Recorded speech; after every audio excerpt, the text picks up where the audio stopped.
Welcome back to ITV Benin Network Center from Abuja, where Abuja really are looking at issues concerning the 10th National Assembly leadership race and the need to get it right. And for us to get it right, we must get it right in all circles, most especially as we expect the incoming administration to hit the ground running. But hitting the ground running on what? We look at the challenge of the debt that Nigeria as a country is faced with, the issues about debts hitting over 70 trillion naira and going towards 80 trillion. That's quite huge. And the need for us to tackle this forms the basis of this discussion, as I will be looking at leadership and debt in Nigeria as regards exploring strategies for recovery. And discussing this with me, starting from my extreme left, I have the senior pastor of Faith Pillars Gospel Center, and he is also a legal practitioner, Dr. Patrick Awo Osage. Thanks for joining me. Good morning, folks at home, and thank you for having me, Philip. Also with me is a seasoned political economist, a social media influencer, public affairs analyst, Ibrahim Momo. Thanks for being here. Thanks for having me. Good morning, Nigeria. Well, Nigeria is at the cusp of taking tough decisions, and we remember vividly even what the president-elect, Ahmed Bola Tinubu, said, that for us to get it right, there must be tough decisions. May 29 is close by, but if we look at what has been happening as regards the debts that Nigeria is faced with, reports have it that even before the President Muhammad Buhari's administration, we had a standing 12.12 trillion naira as debt. But now we are hitting over 69 trillion naira. Now, what does that tell you, on how we are managing our debt and what you see as the way out of this quagmire? Patrick. Thank you very much. It's really, really disheartening for a nation of ours, as it stands today, to be engulfed with this funny debt, I call it. It's really uncalled for. Leadership is to provide sound leadership and best policies that drives the economy, as it were. Over time, we have seen that this outgoing administration have not measured up to expectation in several structures we want to build from. Because basically, looking at it from the standpoint of helping the economy to grow in that sense, government have not been found at its best. It's been about borrowing, and we have studied economics and have basic knowledge of it. And if we look at it, you don't, your recurrence. If you're borrowing to pay recurrence, like salaries, as it were, you're not borrowing to invest in capital projects or things that will drive the economy, other than recurrence, to sustain staffs, get funds from all where you want to get it from. And I think that is basically what have been the order of the day in this administration. We talk about fixing of roads as if that should be the works of the Ministry of Works, if you permit me. It should be what should be done away, not a major project as it is today. Because basically, if you look at what have happened from the humongous debts profile now, it's going to pose a major challenge to the incoming government, regardless of the fact that the person of Ahmed Tinubu have a track record of being a very good financial expert of sorts. We have seen his antecedents, in Lagos State, being at his own little example we want to use. We have seen the time he had issues with the former President Olusegun Obasanjo, bordering on the local government creation, and how he sustained that, and how he was able to put things right. Although other folks have divergent opinion on that. But being one who had grown in Lagos too, and have understood some of those things, and how turning, water to wine and making things work. I think that is one thing I could see that stand him out outside the political shenanigans and stuff people will have to say about all the process. That is not, I'm not doing there now. We're talking about in terms of what we have seen in time past. And we saw how it was a little bit consigned in ensuring the economy, sustained itself when the president said, no, we're not going to do this, and we had their fundings for a while. And he was able to do that. So it's going to pose a huge, but again, age is not It's telling on him now.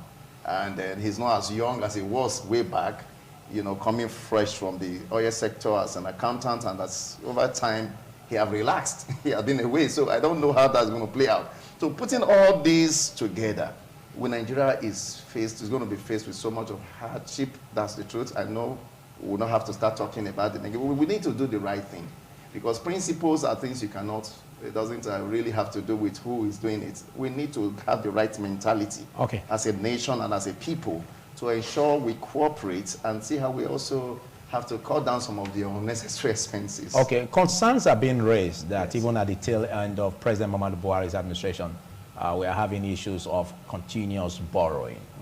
The $800 million World Bank loan facility is also begging for questions, you know, and as regards the 459 billion naira contract that was also awarded during the FEC meeting is also another challenge. And I was listening to the comments of the transport minister in the person of Sambo Moazu and of course his counterpart in the water resources, Suleiman Adamo, when they were making reference to the need and defending the need for, you know, this loan to be implemented.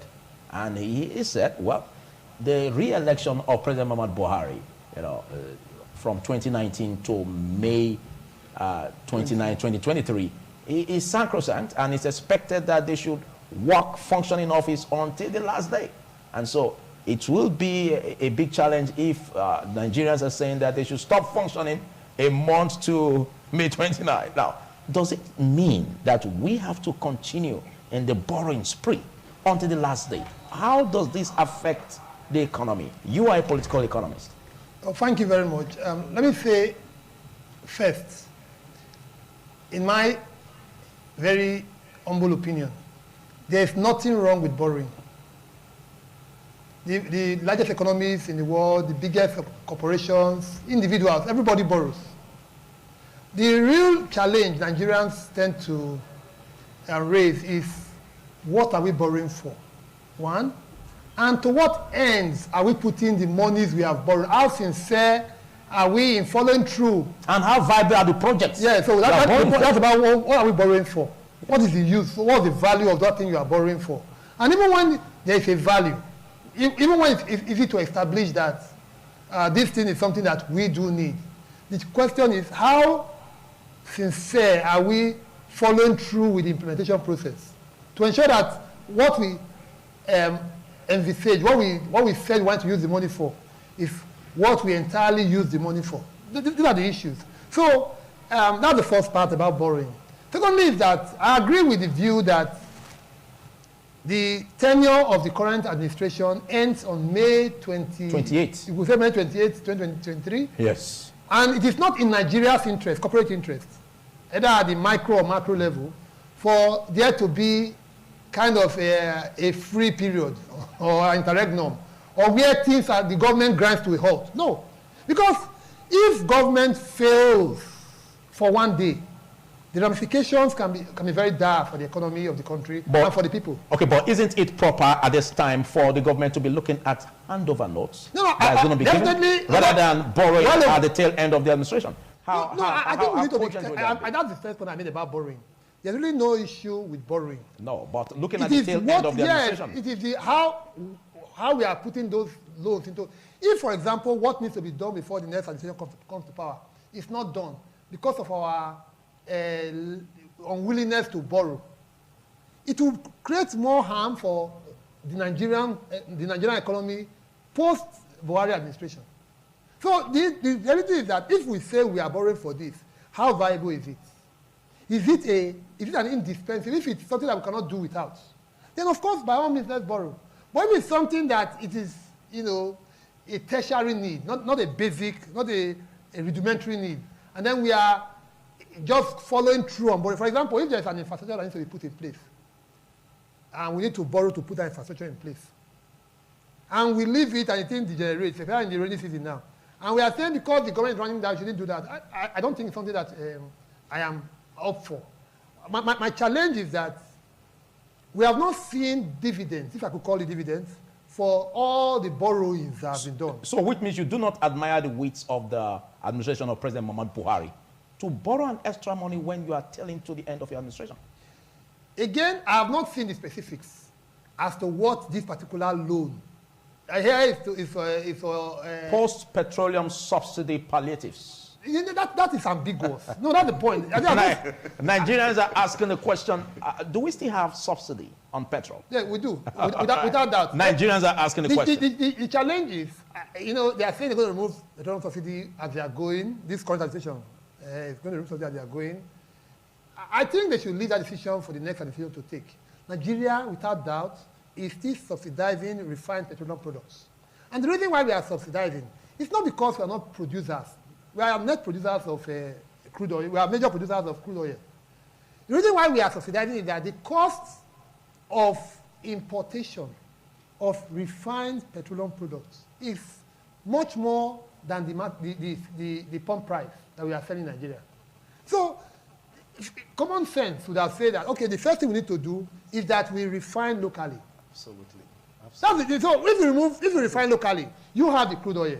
You are refining locally. The cost of freight, the freight cost, the middlemen, all those ships, all the value chain for refined petroleum products now is so long that everybody is taking their own share. At the end of the day, what we are earning, it's like we are wasting our time. Look at the figures. I'm hearing that for 2023, the total cost of subsidy, if we are going to follow through from January to December, is about 8 trillion. It's frightening. It's frightening. And why are we spending that money on subsidies? Because we are importing refined petroleum products, QED. Okay, I'll come back to you. Now, there seems to be a lot, on the crucible that makes Nigerians not to really trust the process. Transparency in governance is key if we really want to get it right in terms of Nigerians trusting the process. Now, we have issues where the $800 million loan, for instance, being implemented, we tackle issues of the poor Nigerians, in the poor Nigerians, in helping them to tackle their basic needs. The question is, what is the yardstick of the federal government in ascertaining those who are the poorest of Nigerians? And how do we follow through to make sure that all of this meets the targets? Well, it's unfortunate, like I said. It's obviously ridiculous to think. Like I've said, I don't believe in casting aspersion, throwing tantrums back and forth. I honestly believe we all know what we are talking about. It's in this same country we had cool children were being fed with some billions, and those kids were at home. I wonder where they were feeding them. Even if you need to lie, at least you lie in a very, very intelligent way. Now, basically, what I'm saying in essence is that if you look at the whole talk about caring for the young one, we have a lot of people being kidnapped, and nobody's talking about them. We're talking about people insecurity that is staring everyone in the face every other day. Nobody's talking about wrong, poor health facility. We can see the saga of the Ekweremadus now because we have no good hospitals to treat our people. We're talking about, is it about food? You know who is well and hale and healthy? Many Nigerians are sick. A friend of mine told me a few days ago, he was in Canada. He said he went to just check because he needed to get a driver's license. And they said, you need to run some tests. And they looked at him. I said, Kwan, there's something you need to check again. You're not going to live beyond 46 years. He said, why? He said, they're not checked and said, listen, it's hereditary. It's been, your father didn't live up to 50. He said, he was shocked. He said his father died at 48. And he's getting there now. They said, you're going to die too because there are certain stuff in your system. They do a thorough investigating medicine and all of that. We're talking about giving people, we are not animals. You see, that's the mentality. You see, not dignifying the average person. And you see this play out on the Nigerian man or Nigerian woman when he leaves the country. You see yourself behaving below normal citizens because you have been tortured and damaged emotionally and psychologically. So when you are talking about you need money, this is some cheap fraud. I'm sorry, with all respect. I'm a lawyer. I can explain all of that. Because if you are saying you're going to help the caution, who are you cautioning? Like you ask a valid question. You only know these people when they need to vote. You only know them on their PVC. You don't know them after that time. You don't care about the average person. So and Nigerians are afraid over these monies not being diverted. There's nothing like diversion. You are not in the narrative. It's just a name. There are times you write, memos now in office here, we want to do this. Just put it there so that it will be something to see. Now, ask the man who is coming up to say, this is what we want to do. Give us names, verifiable names. Let's go to those places, those people you called, people you don't even know where they live, how they live, or what they do. Overseas, you have structure, you have, you know, we have a lot of issues. So let's not just go there. I don't believe in this, oh, this is a cheap one. I think, like I said, I think if you need to lie, you should lie very well. And you should create some proper structure that it will even be difficult for somebody to decode. You don't even need to think twice. Come on, you need to go on the street. You find a whole lot of people. They don't even know where government house is. They don't even know what's going on. The government is not in any way impacting them. We all lie every day on television, telling the people we are doing well. Roads are bad. You know, like the rainy seasons are here now. People can't get home. Some persons have to get stuck somewhere, and children are scared of going back to school because of all of these acts. And you're talking about cushioning. And you're talking about giving them some money to eat. But to me, that's the least of it all. That's the list of people. We need to get on to the reality, dignifying the person. Awolowo advised this country in the 70s, 1977, before the first tax celebration, in the person of Olusegun Obasanjo after the death of the death of Murtala Mohammed, you know. And then he advised, when they were saying they want to join the international community to project and dignify the black man. And he said to them, instead of spending this money on art and culture, can't we go into technology and see how we can use scientific technology to boost the economy? They said, go and see that. And that's when we started celebrating Miriam Makaba and all those people coming to First Act Town.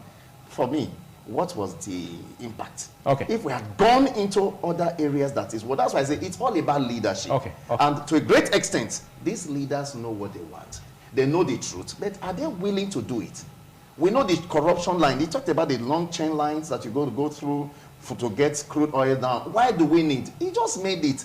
He's not a leader, but he said locally, let us refine this thing locally. Like the modular refineries giving licenses. Osibanjo came up with that at the time, but everything went back because there are some folks that want it, because until the money go through that structure, some guys will not get their cuts, and that's basically the nonsense. Well, some also believe that some are frustrating the process in order for us not to get it right. Government is all about leadership. And it's all about taking soft decisions. If you look at the contracts, you know, being awarded, some also fear that some persons may use that as an opportunity to divert funds, you know, all in the name of contract mobilization funds.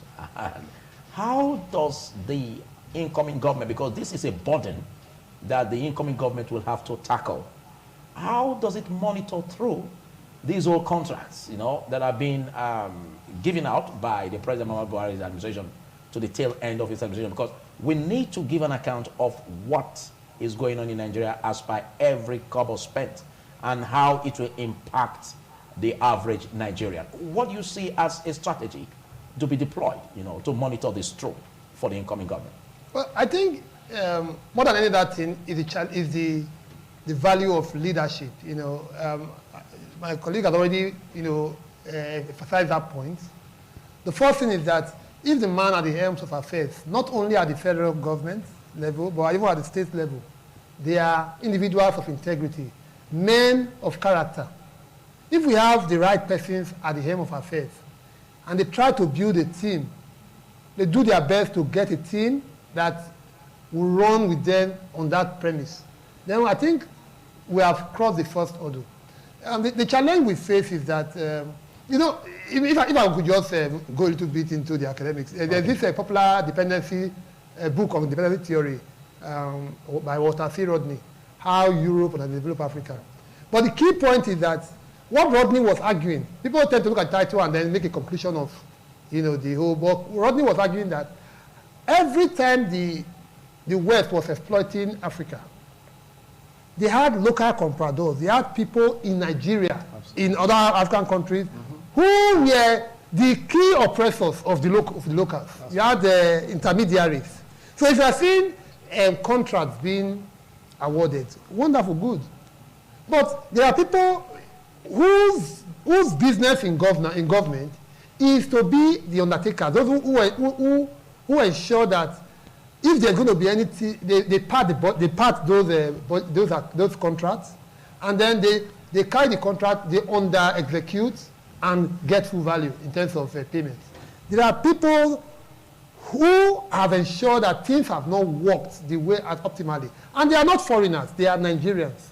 And sometimes we blame, I personally, I blame the leadership at the federal and state levels because the box stuff at that table.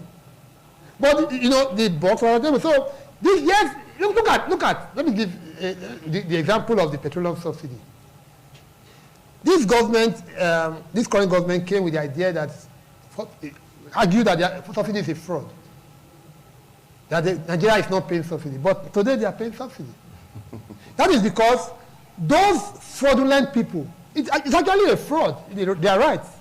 Those fraudulent compradors, those people, those intermediaries, whose duty is to fraudulently extract those funds from our commonwealth, that made it fraudulent in privatization, are now very active also in making it that same fraudulent issue. Are you by this saying that the federal government is not aware of these fraudulent elements in court? When we say federal government, what is federal government?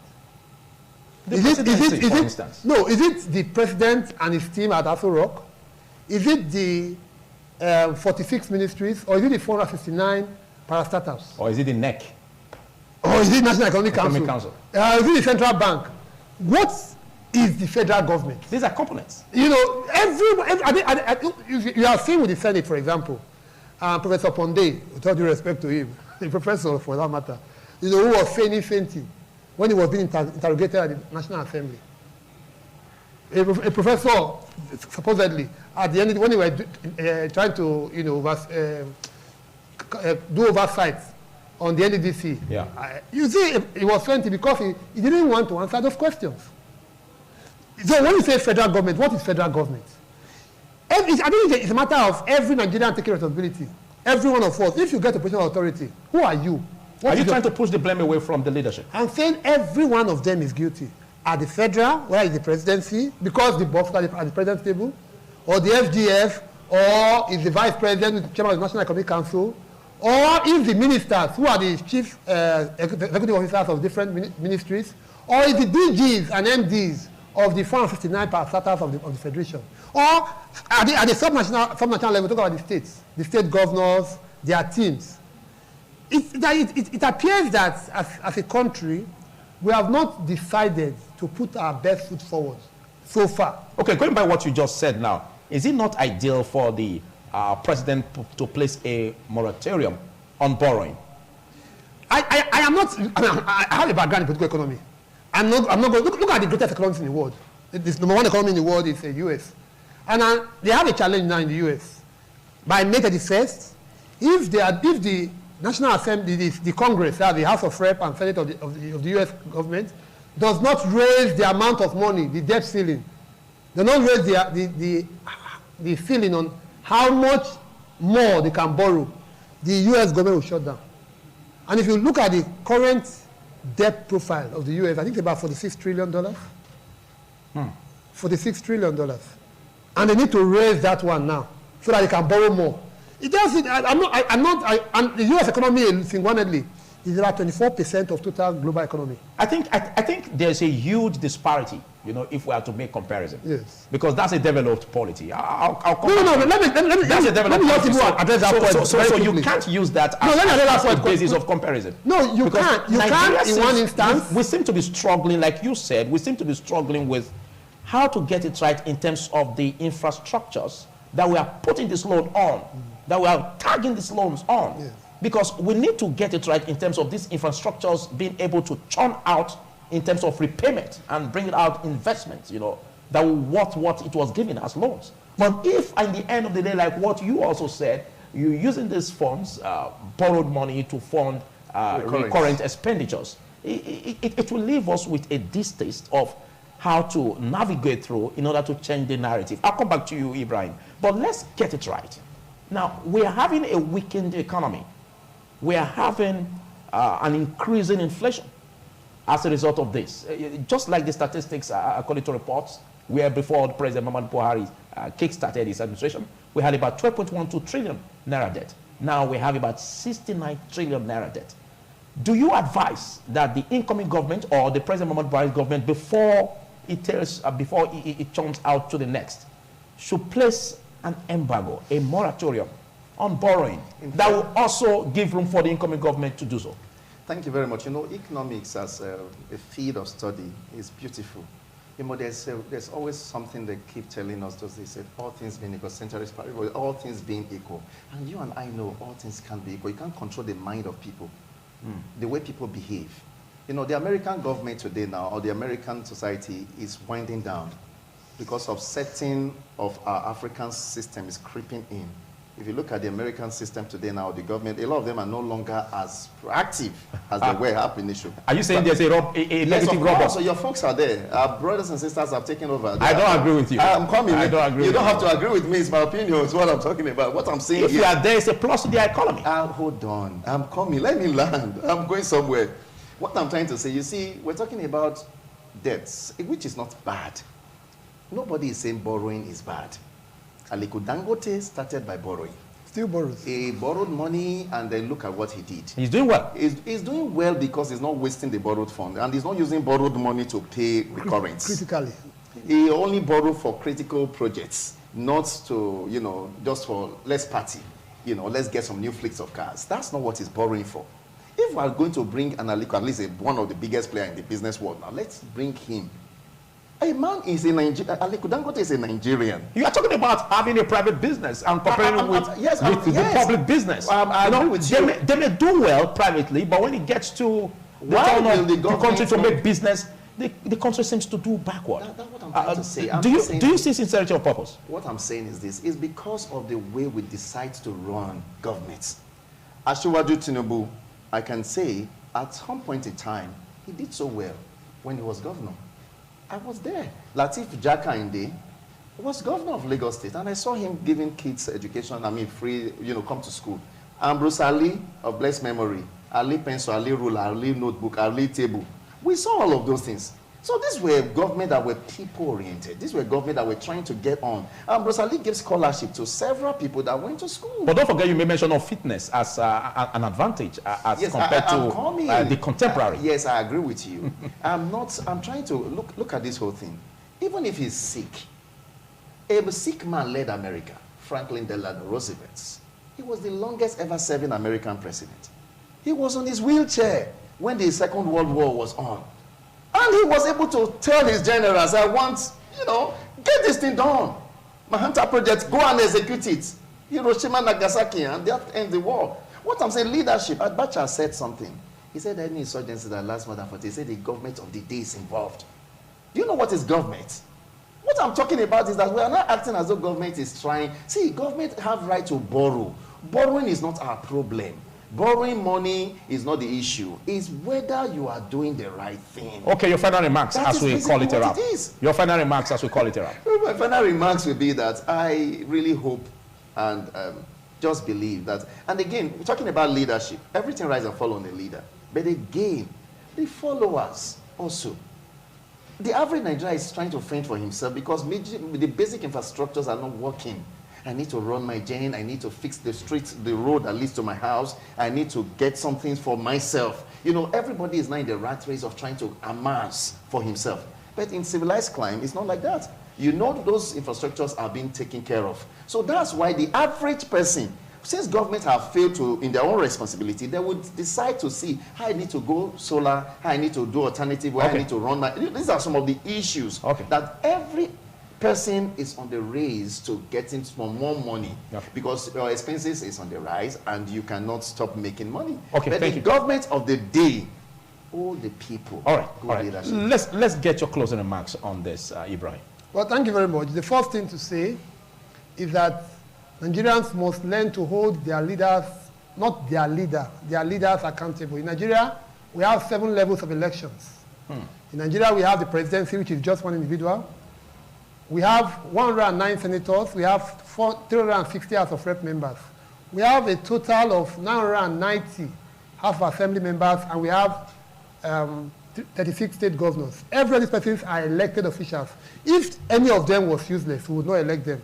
It is our duty as citizens to hold these 5 levels of government accountable. I know that the 6th and 7th one are being killed by the state governors, the local government chairmen and councillors in a lot of our states, about half of our states now we don't have elected. Nigerians must learn to hold all their leaders accountable and call them to task for the mandate that they are freely given to them. Thank you so much, Ibrahim Momo. Big thanks to you, Patrick Awosagi. It's my pleasure. Well, I think this is calling for unending questions being asked about how we can get it right as regards the leadership in Nigeria and also the debt, how we can get it right. Well, a lot is expected from us as Nigerians.